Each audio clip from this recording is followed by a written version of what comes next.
Hi, everyone. We hope you guys are having a great day out there. Thank you so much for joining us today. It is Mr. Tiska with you once again. And once again, I'm joined by Mrs. Kraft. Mrs. Kraft, how are you? Oh, this is going to be a scary, interesting, exciting day for us. I am so excited about this screencast. You have no idea. We also have Miss Hoff with us. Miss Hoff, how you doing? I'm ready to go. Excellent. So today we're going to be talking about Chapter 4, Section 3, the struggle for liberty. Now, the big idea for today, Patriot forces faced many obstacles in the war against the British. All right, so the main ideas that we're going to talk about in part 1 of this series are that many Americans supported the war effort and that the Patriots both won and lost battles during the years 1775 to 1777. So, main idea number 1, many Americans supported the war effort. So, you had soldiers, you had African Americans, and you had women during this time. The most difficult task would be keeping the army. So more than 230,000 soldiers served in the Continental Army, and you had about 145,000 that enlisted in local militias. The Continental Army allowed African Americans to join after many of them started to join the British. Obviously, they wanted to join the Continental Army and help them as well, so they allow them to join the army. You also had women. So the women during this time, they were able to run farms, businesses, as well as serving as messengers, nurses, and spies during the war and to help with the war efforts. Some women even dressed as men and fought. So you have Mary Ludwig Hayes, also known as Molly Pitcher. She took her husband's place loading cannons when he was hurt. And Deborah Sampson dressed as a man and fought in several different battles. She's like the Mulan of the Revolution. Mrs. Kraft with the Disney references. Main idea number 2. The Patriots both won and lost battles during the years 1775 to 1777. Yeah, so a lot of patriots wanted to make Canada the 14th colony. And in order to do this, they're going to send 2 armies north into Canada. One army is going to be led by General Richard Montgomery, and the second army is going to be led by General Benedict Arnold. Now, General Montgomery's army, they're going to get to Canada first, and they're going to take over the city of Montreal in 1775. Now, the only other city that they need to take over to make Canada the 14th colony is Quebec. So General Montgomery is going to take his men and they're going to march to Quebec. Meanwhile, General Arnold is actually going to march his army through the backwoods of Maine all the way up into Quebec. And it was a terrible march. He lost a number of his men because it was super cold. They started to run out of supplies, and it was just an overall difficult march. Now, when both armies meet up just outside of Quebec, they devise a plan to attack the city during a blizzard. They're thinking that the blizzard's going to give them cover.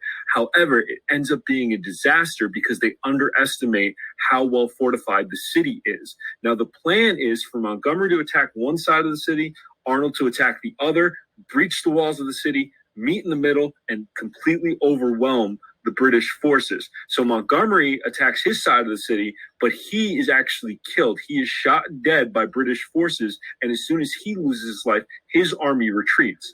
Now, Benedict Arnold, meanwhile, he's attacking the other side of the city, and he actually breaches the wall with his army, and he makes it to the center of Quebec, expecting that Montgomery's army will be there to back him up. He has no idea that Montgomery has been killed and his army has retreated. So now Benedict Arnold's army is all by itself. And slowly but surely, they become overwhelmed by British forces. Benedict Arnold actually gets shot in the leg. He wants to keep fighting. He's so desperate to take over Canada, but his men literally have to pull him from the city to save his life. And the British forces actually push the Patriots out of Canada and all the way back to upstate New York. So the Patriots fail to make Canada the 14th colony. Now, just jumping in real quick, Mr. Siska, did that injury that Benedict Arnold got right then and there never ever heals, and he is plagued by that for the rest of his life. Yep. Now, the battle is actually going to shift to New York, where we're going to meet with George Washington. Now, Washington's army is being chased by General William Howe.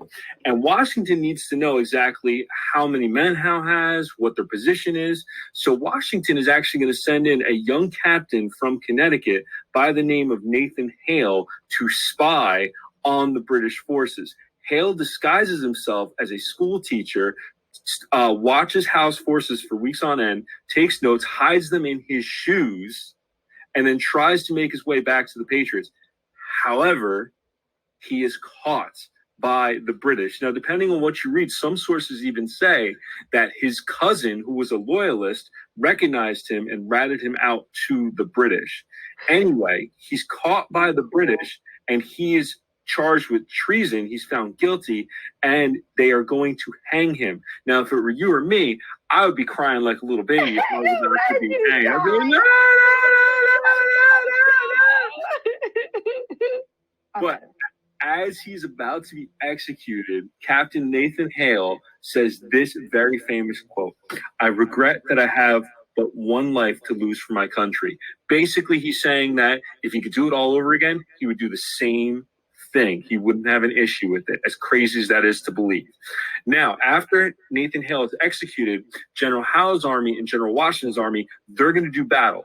Howe's got about 32,000 troops under his command. Washington at this point has about 23,000. So the British have the advantage on the numbers. They also have the advantage with the weapons. A lot of Washington's men are not well supplied. A lot of them don't even have muskets. Now, eventually, the two sides are going to meet in the Battle of Long Island, and General Howe's army is going to outflank Washington's army. Basically, Howe's going to have half of his army keep Washington's army occupied, and then he's going to send the other half around to their backside to kind of cut them off.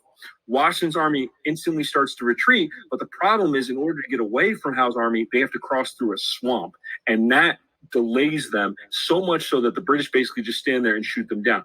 Washington almost loses his entire army in the Battle of Long Island.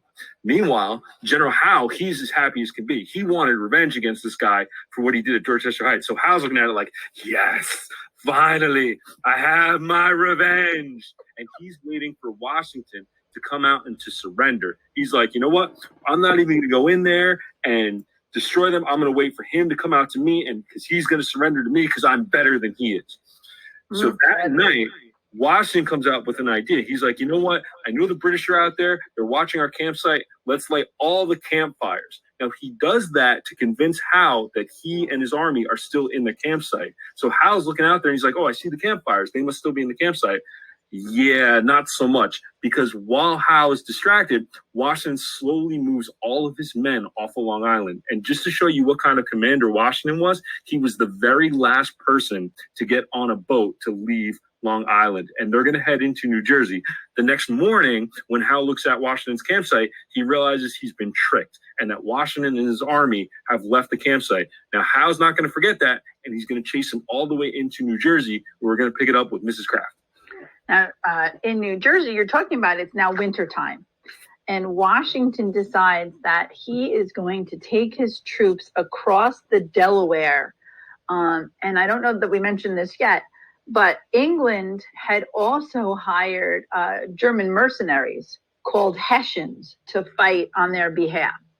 So there's Hessians that are there, and it's Christmas, and George Washington, in a stealthy move, very quietly moves his troops across the Delaware. Shh, don't say anything. That's very quiet. And he's very quietly gets them, and he surrounds the Hessians in Trenton. And don't forget, it was Christmas night. So all of the Hessians have been partying. Oh, Tannenbaum, oh, Tannenbaum. So Nothing like a Hessian party. I know, it's so much fun. Not that I've ever been to one. But anyway, I digress. So what happens is Washington surrounds the Hessians in Trenton, and he captures them. He swiftly moves from there on to Princeton, and on January 2nd, he captures Princeton. And at that point, Washington is going to take his troops to Valley Forge for the winter. But we're not going to talk about that today. You have to wait. Sorry. Cliffhanger. But now back to Saratoga. Saratoga, unrelated to George Washington because it's not fought by him. If you could scroll up, and Miss Hop, if you could find that really cool map we had. Battle of Saratoga. There it is. Oh, I love this map. Okay, so Mr. Tiska, you want to start us off? Sure. So you guys are going to see 3 different British armies. That's the red arrows. The first one I want to talk about is the one that's going south, the one that's going down. That's General John Burgoyne, who at this point actually controls the largest British army in the colonies. Now, part of the plan is he's actually going to come down from Canada and he's going to take over Fort Ticonderoga. And the plan is for him to meet up with General William Howe and General St. Leger in the city of Saratoga to cut off Massachusetts from the rest of the colonies. Now, that's the plan. However, you can St. see Leger gets blocked and he never reaches his destination.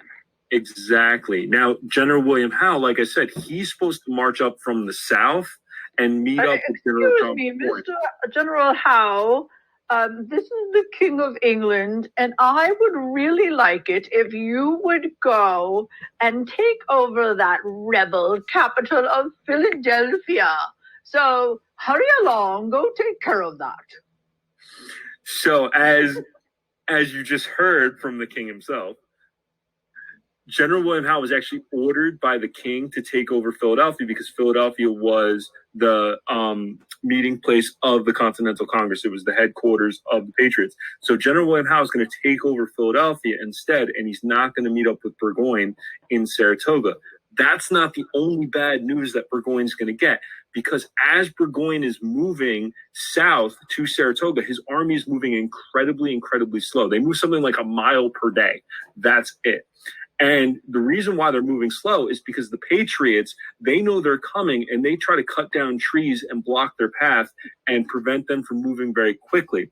And at this point in the war, the Patriots are using a style known as guerrilla warfare. Mrs. Kraft mentioned it in a previous screencast, where they're hiding, it's hit and run tactics, things like that. And one of the people that's really good at that is Patriot General Daniel Morgan and his sharpshooters. So they do a lot of damage to Burgoyne's army before they even get to Saratoga. Eventually, the army does get to Saratoga, and at this point, they have to deal with 2 Patriot armies. One is led by General Horatio Gates, and the other is led by General Benedict Arnold. Now, these are 2 completely different generals. General Horatio Gates, he's kind of the guy who likes to stand in the background and just give orders. You do this, you do that, you do this. Benedict Arnold is a guy who likes to fight on the front lines with his men. So both armies are joined together. General Horatio Gates is actually in charge of both armies, and it goes well for the Patriots. They're actually defeating Burgoyne's army. And on the final day, Horatio Gates, who wants all the credit for the victory himself, goes to Benedict Arnold and he goes, you are going to stay in your tent. You're going to have no part in this victory. I order you to stay in your tent. So he orders Benedict Arnold to stay in his tent. Meanwhile, even though the Patriots had been beating Burgoyne's army actually rallies and they start to fight back. And Arnold starts to hear reports that the day is not going well, that the Patriots are actually losing. And he's like, enough of this. He gets on his horse. He rides into battle. He rallies the troops behind him in Saratoga. And then he gets shot again. He gets shot again right through his thigh, and he gets knocked off his horse. His men have to drag him from the battlefield. But seeing him come in like that rallies the Patriots. They defeat Burgoyne's army. They force the largest British army in the colonies at this point to surrender to them. Horatio Gates takes all the credit. Benedict Arnold is in the medical tent. They're trying to decide whether or not to amputate, whether or not to cut off his leg. Horatio Gates comes to see him, and you know the first thing he says to him? Benedict Arnold, you are under arrest because he disobeyed a direct order. Now, luckily for Benedict Arnold, one of his closest friends was Washington, who was the leader of the Continental Army. So Washington was able to get the charge dropped. However, think about it. You're Benedict Arnold. You worked so hard. You rallied the troops during this really important battle at Saratoga where they defeated the largest British army, and you're placed under arrest and you may lose your leg. How are you going to feel? Yeah. Mr. Tiska just gave you a little bit of foreshadowing about what happens with Benedict Arnold in the future. This is a make you cry kind of story. It is a make you cry kind of story, but it also is a story for another time.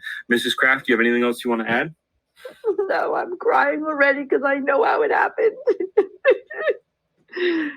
Miss Hoff, you have anything else you want to add? Nope. See you next time. All right, guys. Have a great day. We'll talk to you soon. Bye-bye.